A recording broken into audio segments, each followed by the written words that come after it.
ang tunay na pag-ibig mo, dahil tanging ikaw lang ang pintig ng puso ko.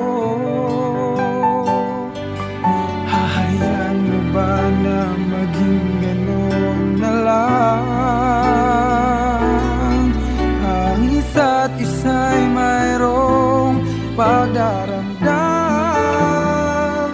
Bakit di pagbigyan muli ang ating pagmamahalan? Kung mawawala ay di ba't sayang naman? Lumipas natin tila ba kailan lang. Ako